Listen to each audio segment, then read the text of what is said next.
Hello friends, useful tips YouTube channel में आपका स्वागत है।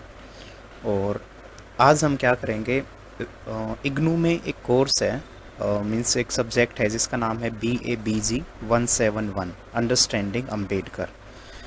तो उसको हम देखेंगे, ठीक है। और इस पूरे पेपर को, इस पूरे कोर्स को हम सॉल्व करेंगे, मीन्स अच्छे से समझेंगे, ठीक है।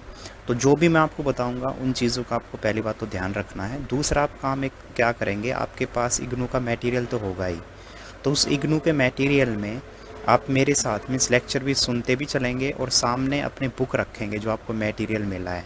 और जहाँ पे मैंने अंडरलाइन किया हुआ है वहाँ पे आप अपने उस स्टडी मटेरियल में अंडरलाइन करेंगे, और कहीं पे मैंने किसी वर्ड का मीनिंग लिखा हुआ है तो आप वो भी लिखेंगे, ठीक है। तो इस तरीके से आपको करना है।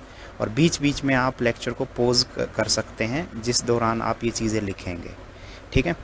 तो देखते हैं, बहुत इंटरेस्टिंग है ये हमारा जो सब्जेक्ट है अंडरस्टैंडिंग अम्बेडकर।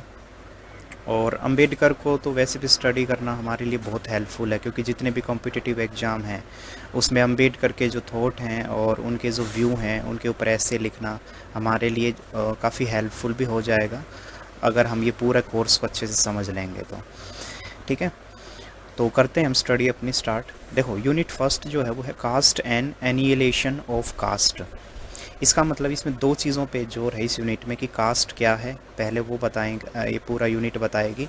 और फिर एनिहिलेशन ऑफ कास्ट। एनिहिलेशन का मतलब देखो मैंने यहाँ लिखा हुआ, इसका मतलब होता है कंप्लीट डिस्ट्रक्शन, कि कैसे कास्ट सिस्टम को हम कंप्लीट ख़त्म करेंगे। तो ये पूरा अम्बेडकर के नज़रिए से हम समझेंगे, ठीक है। तो अच्छा, एक चीज़ मैं और बता दूं, इसमें मेरा कोई पर्सनली व्यू नहीं है कि मैं ऐसा क्लेम करता हूं। मैं जस्ट जो मटेरियल है, जो अम्बेडकर के व्यू है, वही मैं आपको बताऊंगा, ठीक है।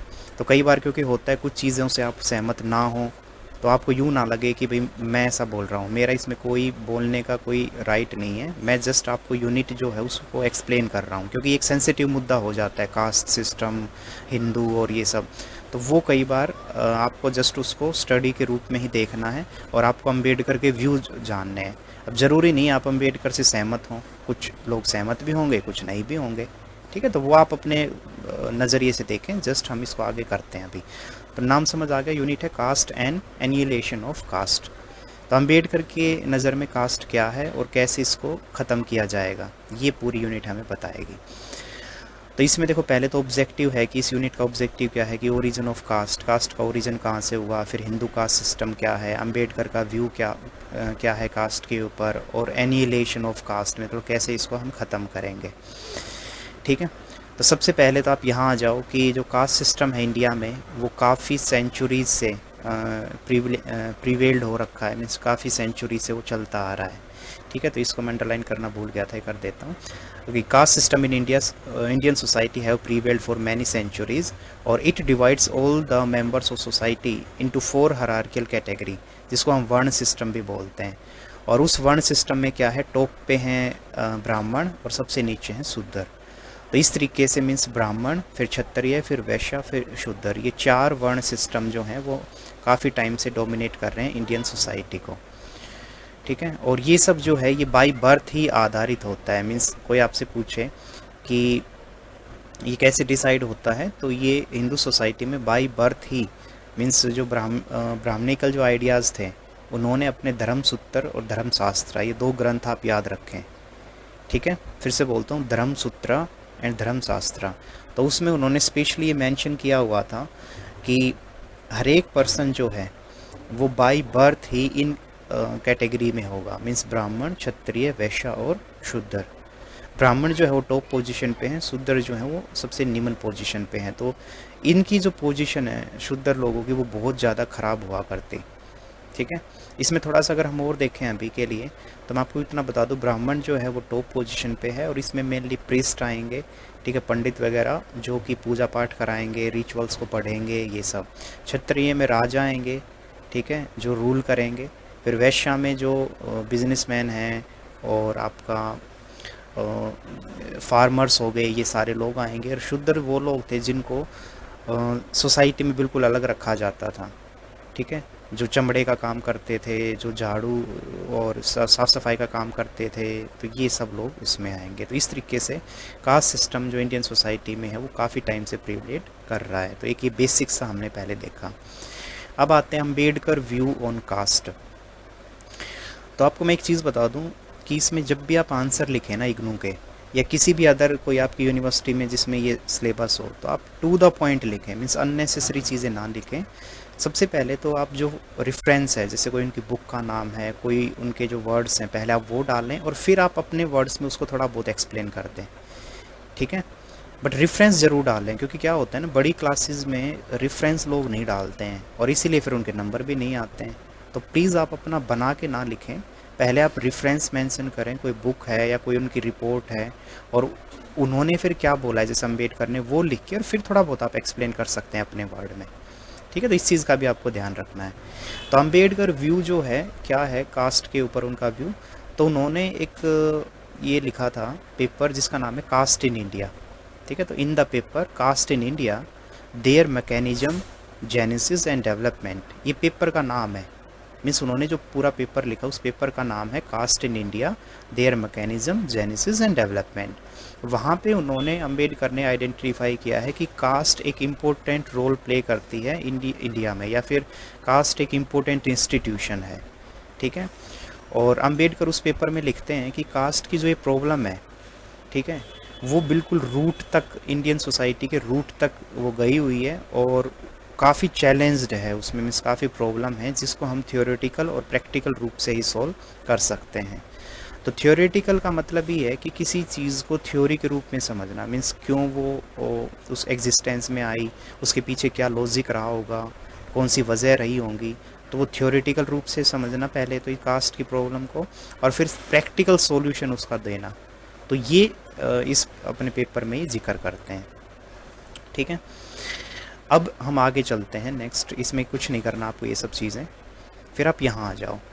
उन्होंने इस चीज़ को सबसे मेन बड़ी प्रॉब्लम मानना है, वो क्या है, the superposition of endogamy on exogamy means the creation of caste is the most important line. अगर ये आपको समझ आ गई ना तो आपका आधा काम समझो हो गया। देखो उन्होंने बोला कि पहले बात तो ये समझो, ये एंडोगैमी और एक्सोगैमी होता क्या है। तो एंडोगैमी का मतलब होता है when one marries someone within one own group, और एक्सोगैमी का मतलब होता है one marries someone outside one group.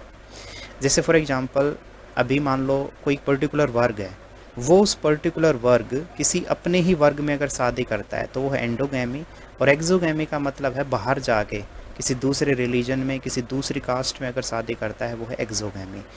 तो अम्बेडकर ने अपने उस पेपर में कहा कि ये जो एंडोगैमी और एक्सोगैमी का जो कॉन्सेप्ट है ना, ये रूट है, इसी के कारण इंडिया में कास्ट जो है सिस्टम वो क्रिएट हुआ, ठीक है। एक तो ये। अब दूसरा आगे चलते हैं, तो यहाँ पे देखो उन्होंने यहाँ पे बोला भी है, जो यूनिट में भी है, कि endogamy means creation of caste, है ना। तो अम्बेडकर इस चीज़ को सबसे बड़ी प्रॉब्लम मानते हैं। एक्चुअली आप पूरा चैप्टर समझने के बाद आपको क्लियर भी हो जाएगा। एक्चुअली अम्बेडकर ये कहते हैं कि एंडोगैमी मीन्स हमारे यहाँ पे स्टार्टिंग से ये कहा जाता है कि आप एक अपने ही वर्ग में, अपने ही ग्रुप में शादी करें। तो ये एंडोगैमी जो है ना अम्बेडकर के अकॉर्डिंग, ये सबसे मेन प्रॉब्लम है कास्ट को क्रिएट करने में। और जब वो सोल्यूशन देंगे कि कास्ट को कैसे ख़त्म करें, तो आप कॉमन सेंस लगाओ। अभी जो एंडोगैमी को जो प्रॉब्लम मान रहे हैं, तो इसका मतलब एक्सोगैमी को सोल्यूशन मानेंगे, ठीक है। मीन्स वो कहेंगे कि हमें आउटसाइड ग्रुप में शादी करनी चाहिए, ठीक है। तो जस्ट अभी आपको एक आइडिया होगा कि अच्छा एंडोगैमी, अच्छा ऐसा क्यों, क्योंकि देखो होता क्या है कि मान लो एक ही अपने ग्रुप को अगर आप डोमिनेट मानते हो, मीन्स आप दूसरे वर्ग में शादी नहीं करते, आप कह रहे हो कि मैं तो अपने ग्रुप में, अपने वर्ग में ही शादी करूँगा, इसका मतलब कहीं ना कहीं आप लिबरल नहीं हो, ठीक है। और आपको ये लगता है कि वी आर सुपीरियर, और दूसरा जो ग्रुप है वो सुपीरियर नहीं है, मीन्स कहीं ना कहीं वो हमसे नीचे है, ठीक है। तो इस तरीके से ये एक बड़ा डिबेट का टॉपिक है, ठीक है। और इसमें आपको बहुत ज़्यादा नहीं घुसना है, जस्ट आपको इतना समझना है कि अम्बेडकर ने माना कि एंडोगैमी मीन्स अपने अपने ग्रुप में शादी करना, और अपने ग्रुप, जैसे एक छोटी चीज़ है, कहीं पे कोई वर्ग रहता है, कोई पर्टिकुलर रिलीजन कम्युनिटी रहती है, वो अपने लोगों को ही सपोर्ट करे और बाकी बाहरी लोगों को या अदर रिलीजन के लोगों को वो थोड़ा सा गलत तरीके से देखे, तो वो वहाँ पे मामला फंसता है फिर।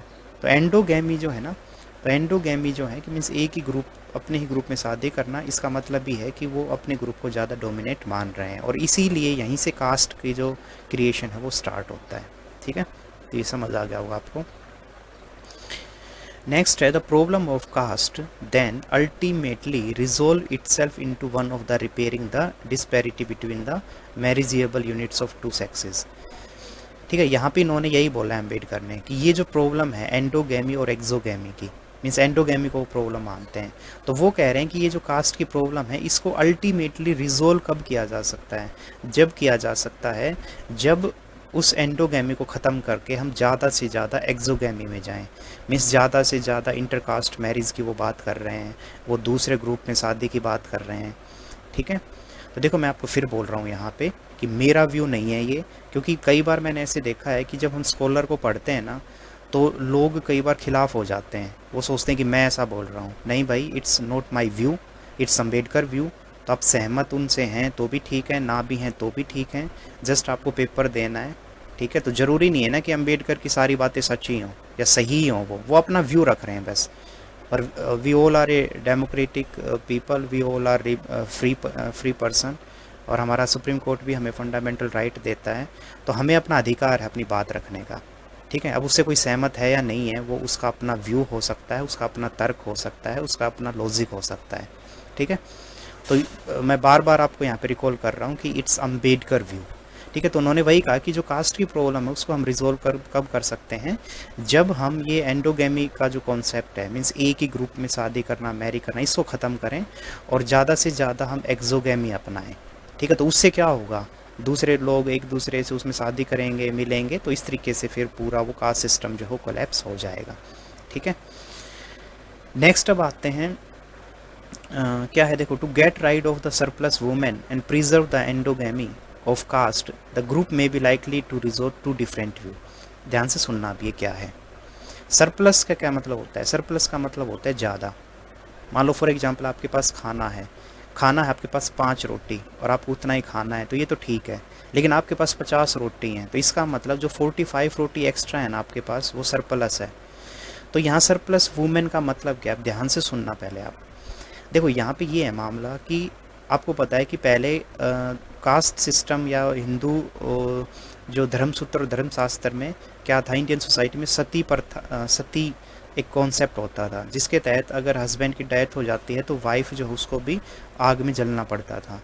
तो क्यों था वो कॉन्सेप्ट, उसका कारण आज आपको यहाँ पता मिलेगा। वो ये था कि ब्राह्मण्स ने एक ये बनाया था कि अगर सरप्लस वुमेन का मतलब ये है कि अगर हस्बैंड की डेथ हो गई, मीन्स अलग अलग जगहों पे अलग अलग लोग मर गए और उनकी जो वाइफ हैं वो बची फिर पीछे, तो इसका मतलब हस्बैंड अब चले गए हैं, वाइफ जिंदा है, तो वाइफ जो मीन्स जो औरत है वो सरप्लस में है, मीन्स उनकी संख्या ज़्यादा हो गई। ठीक है, तो सरप्लस वुमेन जो है, सरप्लस वुमेन देखो यहाँ पे लिखा हुआ ही है कि मतलब विडो, भाई एक हस्बैंड है एक वाइफ है, इसका मतलब दोनों बराबर हैं। अब हस्बैंड की उसमें डेथ हो जाती है तो बची सिंगल कौन, वुमेन। तो वुमेन मतलब सरप्लस में हुई ना, क्योंकि आदमी तो अब रहा नहीं, पहले वो 2 होते थे काउंट, अब वो एक ही है और एक वुमेन है, तो वो सरप्लस में ऑफकोर्स जाएगी। तो सरप्लस वुमेन यहाँ पे ये कहना चाह रहे हैं, अम्बेडकर ये कह रहे हैं कि पहले जो सती का जो कॉन्सेप्ट था वो इसीलिए था क्योंकि ब्राह्मण को ये लगता था कि ये जो सरप्लस वुमेन है ना, मीन्स जो विडो बची, जो विधवा हुई, ये कल को कहीं दूसरी जगह पे शादी ना कर लें, कहीं एक्सोगेमी प्रैक्टिस को फॉलो ना कर लें, तो उससे उनका जो कास्ट सिस्टम है वो कोलैप्स हो जाएगा, पहली चीज़। दूसरी चीज़, अंबेडकर ने ये कहा कि जो ये ब्राह्मण्स लोग हैं उन्होंने ये जो सती वाला कॉन्सेप्ट इसलिए भी अपनाया होगा, उसका सेकंड रीज़न ये है कि अगर मान लो वुमेन रहती है पीछे, ठीक है, तो मैंने एक तो प्रॉब्लम बताई कि दूसरे कास्ट में वो शादी कर सकती है, और दूसरा कि अगर वो कहीं शादी नहीं भी करे तो भी मोस्ट प्रोबेबली चांस है कि कहीं ना कहीं वो उसका मन बदल सकता है, या सिंपल कहें कि वहाँ पे वुमेन की संख्या ज़्यादा हो सकती है। ठीक है, तो एक मिसबैलेंस हो जाएगा। मीन्स ये ऐसा तर्क दे रहे हैं वो अम्बेडकर कि इस तरीके से आप देख सकते हो कि इसीलिए शायद सती प्रथा का जो कॉन्सेप्ट है वो आया। तो इस चीज़ को वो डेंजरस मानते थे, तो इसीलिए उनको लगा कि जैसे ही हस्बैंड की डेथ होती है तो वुमेन जो है पत्नी, उसको भी जला देना चाहिए, जाकि इक्वल एक रेशियो रहे समाज में और वुमेन जो हो सरप्लस में ना हो पाए। ठीक है, तो ये आप अपने वहाँ पे अंडरलाइन भी कर लेना ये सब चीज़ें।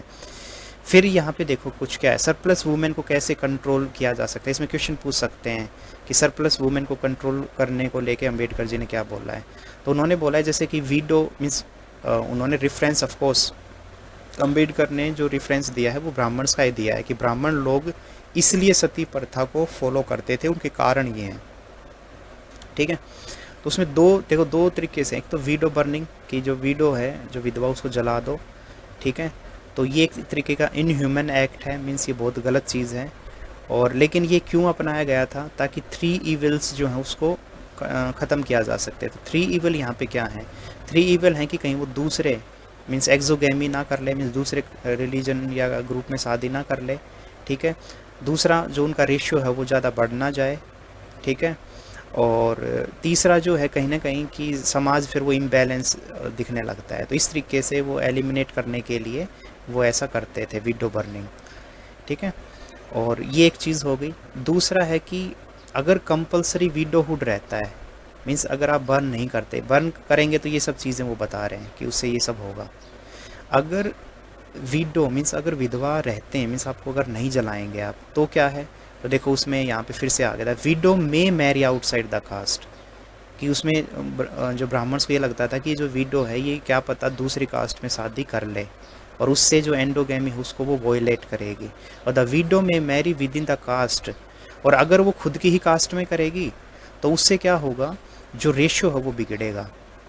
जैसे देखो ये कोई हार्ड फास्ट रूल नहीं है, आप इसको मैथमेटिकल कॉम्प्लेक्स में ना बनाइए। जस्ट मैं ये कह रहा हूँ, जैसे जो पहले ब्राह्मण्स के अकॉर्डिंग उनका ये मानना था कि नेचर में ना एक बैलेंस रहता है मैन और वुमेन के बीच में इक्वल। ठीक है, मीन्स 50-50। तो वो ये कहना चाह रहे हैं कि अगर आपने विडो को नहीं जलाया, मीन्स सती प्रथा को वो जो फेवर कर रहे हैं, वो क्या बोल रहे हैं, वो कह रहे हैं कि अगर हम विडो को नहीं जलाएंगे तो पहली बात तो विडो चांस है कि दूसरे ग्रुप में शादी कर ले, तो ये भी खतरनाक है ब्राह्मण्स के लिए, क्योंकि फिर वो पूरा कास्ट सिस्टम उनका कोलैप्स हो जाएगा। और दूसरा उन्होंने कहा कि अगर वो शादी खुद ही करती, मीन्स अपने ही वर्ग में करती है, तो ये भी कहीं ना कहीं खतरनाक है, क्योंकि उससे जो बैलेंस है वो बिगड़ जाएगा। ठीक है, मीन्स जो 50-50 का जो रेशियो है वो बिगड़ जाएगा, क्योंकि वुमेन ने मान लो शादी कर ली तो उस वुमेन ने ऑलरेडी पहले शादी कर रखी थी। ठीक है, और अब वही वुमेन किसी दूसरे से शादी कर रही है, तो इस तरीके से वो इम्बैलेंस की बात करते हैं। तो यहाँ तक हमारा ये है। फिर दूसरा है कि the burning of widower. Widower कौन है, अब ये विडोअर का मतलब है कि अब ऐसी सिचुएशन लो, एक दूसरा पक्ष देखो कि वो वाइफ अगर मर जाती है मान लो और मेल रह गया पीछे। ठीक है, तो विडोअर को बर्निंग के पीछे क्या वे देते हैं, तो कह रहा है it can not be done simply because he is a man, और if done a strong soul is lost to the caste. ध्यान से सुनना, ये मामला क्या है। आप कहेंगे कि जो सती प्रथा का जो कॉन्सेप्ट है वुमेन के लिए तो अप्लीकेबल था, लेकिन मैन के साथ तो ऐसा नहीं होता था। मीन्स अगर वाइफ मर जाती है तो जो मेल है उसको नहीं जलाया जाता था, ऐसा क्यों। तो वो धर्म सूत्र और धर्मशास्त्र की जो थ्योरी है, जो पूरा वर्ण सिस्टम है, उसमें वो ये मेंशन है कि पहली बात मैन जो है ना उसकी एक मस्कुलर स्ट्रेंथ है, मीन्स वो स्ट्रॉन्ग होता है। ठीक है, और वो सोसाइटी में बहुत इंपॉर्टेंट रोल प्ले करता है, मीन्स वो योद्धा बन जाता है। ठीक है, सैनिक या खेती बाड़ी करेगा। तो कहने का मतलब वो जो उसकी मस्कुलर जो स्ट्रेंथ है ना उसको हमेशा ऊपर रखा गया, और यही पाया गया कि अगर वो विडोअर हो जाता है, ठीक है, मीन्स उसकी अगर किसी की पत्नी मर जाती है तो वो इतना खतरनाक नहीं है समाज के लिए, उसको आप दूसरे कामों में इंगेज कर सकते हो, ऐसे इंसान को, ऐसे मेल पर्सन को। ठीक है, तो यहाँ पे एक आपसे वो थोड़ा सा बस कॉन्सेप्ट अगर आपसे पूछ ले तो आपको इस तरीके से ही बोलना है कि सरप्लस वुमेन को लेके उनका कॉन्सेप्ट ये था कि अगर वुमेन सरप्लस में होती है तो कल को वो दूसरे रिलीजन में शादी, कास्ट में शादी कर सकती है, या फिर वो दूसरे मेल के साथ शादी कर सकती है सेम ग्रुप में, तो उससे इम्बैलेंस हो जाएगा। ठीक है, और ये सब चीज़ें, और मेल को लेके उन्होंने ये बर्निंग का कॉन्सेप्ट नहीं था। क्यों नहीं था, क्योंकि उनको ब्राह्मण्स को लगता था कि मेल की अपनी इंपॉर्टेंस है, उसकी मस्कुलर स्ट्रेंथ है, और वो सोसाइटी में इकोनॉमिकल या सिक्योरिटी रूप में हेल्प कर सकता है समाज की। ठीक है, वुमेन को इस रूप से दर्जा दिया नहीं जाता था। तो ये है इसमें। फिर है नेक्स्ट हमारा कि वही है, देखो कि बर्निंग द वीडो, ठीक है, कि वीडो को बर्न करना उनके लिए सही कॉन्सेप्ट था, और इससे क्या होगा कि चीज़ें बैलेंस रहेंगी, ठीक है, ये सब है। तो according to Ambedkar, burning the widow and imposing celibacy on the widower were the means of preserve endogamy. तो ये देखो ध्यान से, अब विधवा को आप जला दो ये, और दूसरा जो आदमी जिसकी वाइफ एक्सपायर हो गई है उसको कैलिबेसी का मतलब होता है कि उसको ब्रह्मचारी का पालन करने के लिए बोलते थे ब्राह्मण। कहते कि नहीं, अब तुम कोई शादी शुद्धि नहीं करोगे दोबारा, तुम जस्ट ब्रह्मचारी का पालन करो और समाज के लिए काम करो। तो ये जो दोनों चीज़ें हैं, मीन्स मेल के ऊपर इम्पोजिंग कैलिबेसी और जो विधवा है उसको बर्निंग करना, ये दोनों के दोनों जो कॉन्सेप्ट थे ये सिर्फ इसलिए थे ताकि इंडोगैमी को प्रिजर्व कर सकें ब्राह्मण वर्ग। ये कहना चाह रहे हैं अम्बेडकर कि ये जो दोनों कॉन्सेप्ट हैं ये इसलिए थे ताकि एंडोगैमी जो कॉन्सेप्ट है उसको वो प्रिजर्व कर सकें। और एंडोगैमी अगर कॉन्सेप्ट प्रिजर्व होगा, मीन्स वो बचा रहेगा, तो उससे कास्ट सिस्टम भी बचा रहेगा, ठीक है। कहने का मतलब ये तर्क है इसके पीछे। फिर वो बोलते हैं कि भाई इन स्पाइट ऑफ कॉम्प्लेक्सिटी, कि हिंदू जो सोसाइटी है उसमें कॉम्प्लेक्सिटी बहुत है, मीन्स काफ़ी जटिल चीज़ें हैं, जैसे सती प्रथा ले लो, गर्ल्स मैरिज, बचपन में ही शादी कर दी जाती थी, ठीक है, और विडो जो हो जाती थी उसको रीमैरिज के लिए मना किया जाता था। तो ये कुछ उन्होंने 3 टाइप के जो कस्टम्स हैं अम्बेडकर ने उनका जिक्र किया है, जो सुपरफिशियल थे अम्बेडकर के अकॉर्डिंग, मीन्स इनका कोई लॉजिक, कोई इनके पीछे तर्क नहीं था, ये जस्ट ब्राह्मण्स ने इसलिए कर रखी थी ये चीज़ें ताकि समाज में कास्ट सिस्टम बना रहे, ठीक है। आगे फिर वो मनु का जिक्र करते हैं कि Ambedkar also discuss Manu means law maker थे ये, जिन्होंने ये पूरा कास्ट सिस्टम और इन सब के बारे में लिखा है। तो अम्बेडकर यहाँ पे एक चीज़ बोलते हैं, अम्बेडकर कह रहे हैं कि पहली बात तो हर सोसाइटी में कोई लॉ गिवर होता है, तो इसी तरीके से मनु जो है नाम का जो व्यक्ति राजा, ये लॉ गिवर है हिंदू सोसाइटी के लिए। और लेकिन अम्बेडकर कहते हैं कि मैं मनु की बात से सहमत नहीं हूँ, ठीक है, मीन्स ये, अगर आपको एक और चीज़, अम्बेडकर जैसे आप जब लिखेंगे तो आप बिल्कुल कहेंगे कि वो कास्ट सिस्टम को नहीं मानते थे, मनु के कॉन्सेप्ट को उन्होंने नहीं माना, ब्राह्मणिकल का जो वर्ण सिस्टम है उसको रिजेक्ट किया, ठीक है। और जो फॉर एग्जांपल ये हाँ, जो विडो मैरिज के मतलब वो मीन्स विडो मैरिज के वो पक्ष में थे, ठीक है, चाइल्ड मैरिज के वो खिलाफ थे। तो ये सारी चीज़ें आप वहाँ पे मेंशन करेंगे, ठीक है। तो अम्बेडकर ने यही कहा कि जो ये मनु है, नो डाउट मनु ने चीज़ें ज़रूर लिखी होंगी, लेकिन ज़रूरी नहीं है, मीन्स अम्बेडकर ये कहते हैं मनु के बाद भी बहुत सारे ब्राह्मण से ऐसे वर्ग रहे होंगे जिन्होंने मनु के नाम पे और अपने हिसाब से चीज़ें कुछ ऐड की समय के साथ, और उन्होंने अपने आप को डोमिनेट रखा हर जगह, ठीक है। तो यही है, miss Ambedkar reject the argument that the ब्राह्मण क्रिएटेड द कास्ट। तो उस चीज़ को वो नहीं मानते, वो कहते हैं कि इसके पीछे सोची समझी साजिश थी ताकि जो ये अपर कास्ट है ये अपने आप को डोमिनेट रख सके समाज में।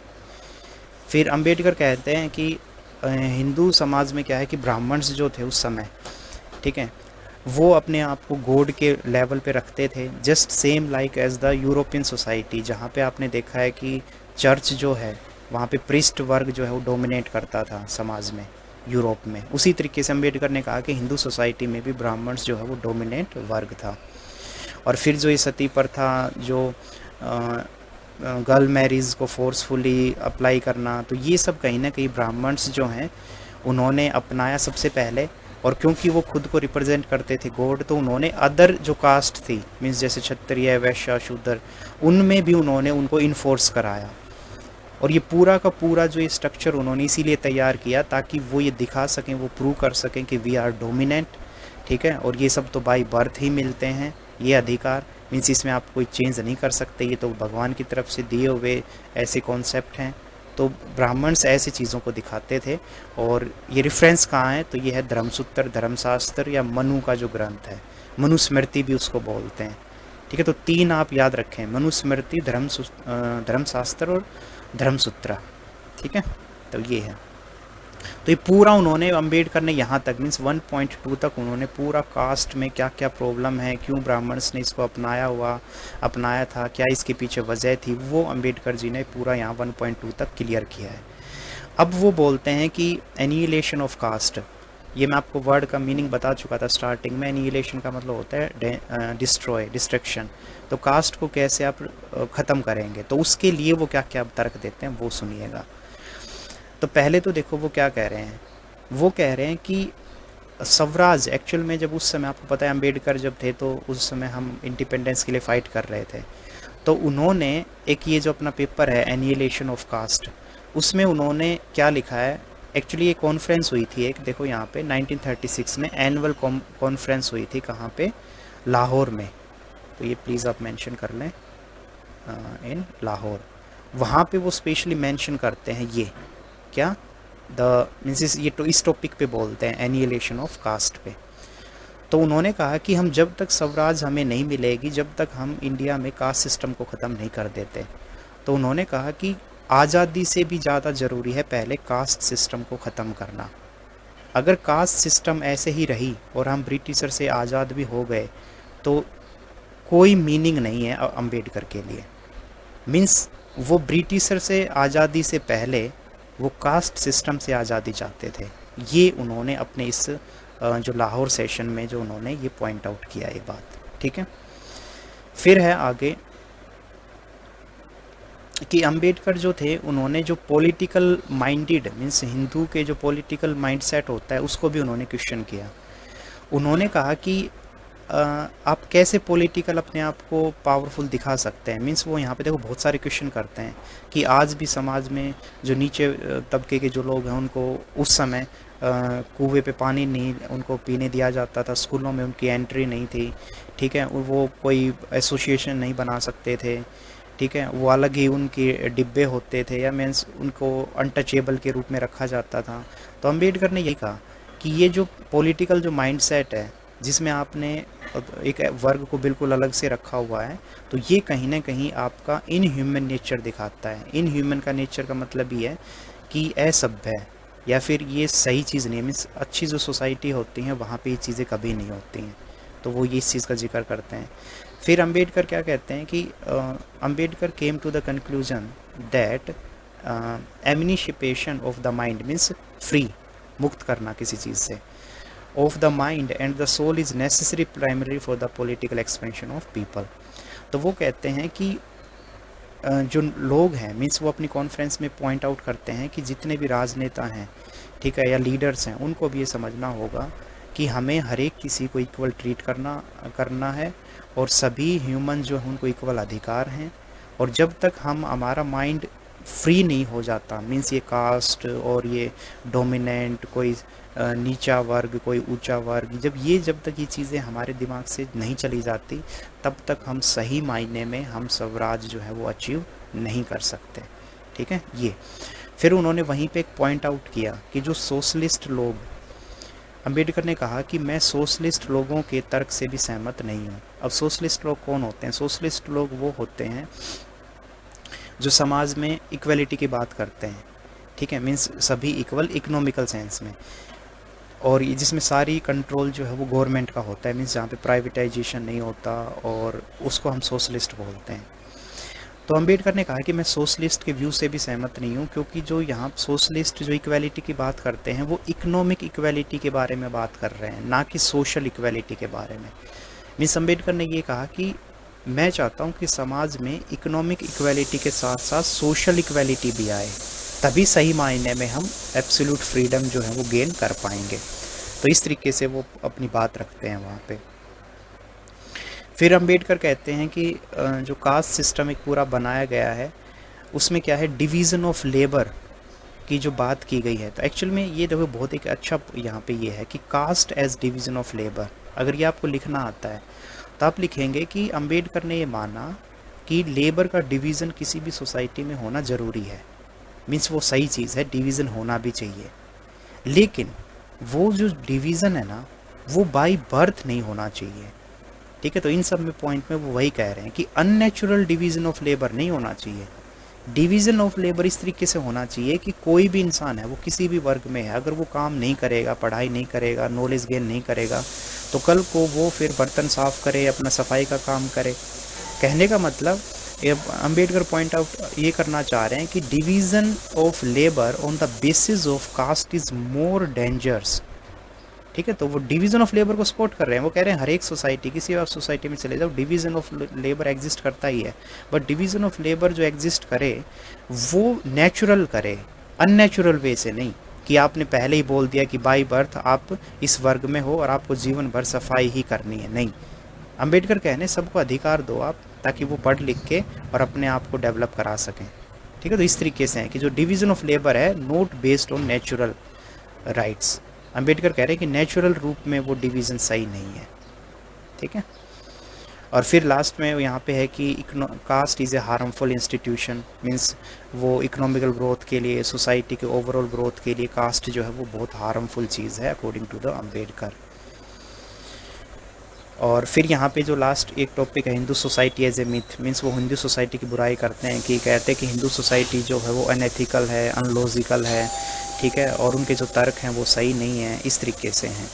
ठीक है, तो ये यहाँ पे ये कुछ पॉइंट हैं जो मैंने अंडरलाइन किए हैं, वो आप देख सकते हो। और लास्ट में फिर क्या है कि वो सॉल्यूशन क्या देते हैं, मीन्स कैसे हम कास्टलेस सोसाइटी में जा सकते हैं। तो उसके लिए जो पहला तर्क है वो है अबॉलिशिंग सब कास्ट, कि जो ये सब कास्ट है, मीन्स कास्ट के नीचे और सब कास्ट और कास्ट, तो उसको ख़त्म करके, तो वो आप आगे का थोड़ा देख लेंगे इसमें एक दो पॉइंट। फिर है इंटरकास्ट डाइनिंग करके, मीन्स दूसरे जो वर्ग हैं, दूसरे ग्रुप हैं, उनके साथ मिलें जुलें, उनके घर पे जाएं, फ्रेंडशिप बढ़ाएं, खाना पीना खाएं, मतलब काम करें साथ में। तो इस तरीके से भी हम ये जो कास्ट का जो प्रॉब्लम है उसको ख़त्म कर सकते हैं। और थर्ड वो बोलते हैं इनकरेजिंग इंटर मैरिज, में दूसरे वर्ग में, दूसरे ग्रुप में, दूसरे कास्ट में शादी करना। तो ये कुछ वो समाधान देते हैं। ठीक है, तो इस तरीके से। और दूसरा उन्होंने कहा जितने भी ये रिलीजन, उनके जो श्रुति, स्मृति, धर्मसूत्र, धर्मशास्त्र, मनुस्मृति है ना, तो मनुस्मृति का मतलब ही है कि मनु राजा का नाम है, स्मृति मतलब उसने जो ग्रंथ लिखा। तो इस टाइप की जितनी भी स्मृति हैं, जैसे मनुस्मृति एक हो गई, तो अंबेडकर कहने ऐसे जितनी भी स्मृति हैं या श्रुतिज़ हैं, धर्मशास्त्र हैं, धर्मसूत्राज हैं, उन सबको डिस्ट्रॉय करना चाहिए। ठीक है, और हमें पूरा ये सब चीज़ें करनी चाहिए जो मैंने ऊपर 3 चीज़ें डिस्कस करी। ठीक है, उसी से हम ये कास्ट की जो प्रॉब्लम्स है उसको समाज से ख़त्म कर सकते हैं। तो ये लास्ट में समरी आप थोड़ा सा ज़रूर देख लें। ठीक है, तो ये है। और इसमें लास्ट में हमारे कुछ क्वेश्चन है कि अंबेडकर का व्यू कास्ट को लेके क्या है, जो स्टार्टिंग का 1.2 टॉपिक उसी पे बेस्ड है। फिर एंडोगैमी को कैसे वो इम्पोर्टेंट मानते हैं, हथियार मानते हैं। तो ये भी हमने देखा कि ब्राह्मण्स को ये लगता था कि सेम वर्ग में शादी करना सही है, अगर दूसरे वर्ग में दूसरे उसमें हम शादी करेंगे तो पूरा कास्ट सिस्टम ही कोलैप्स हो जाएगा। और फिर अंबेडकर क्या क्या सॉल्यूशन देते हैं कास्ट को डिस्ट्रॉय करने में। तो ये ओवरऑल हमने पूरी यूनिट की। आप इसको 2 बार, 5 बार, 6 बार सुने, आपका ही लेक्चर है, फ्री ऑफ कॉस्ट है। ठीक है, तो आपको पूरा ये अच्छे से समझ आ जाएगा। ठीक है, थैंक यू सो मच। और मुझे प्लीज़ ज़रूर रिव्यू करें कि आपको कैसा लगा। Thank you so much.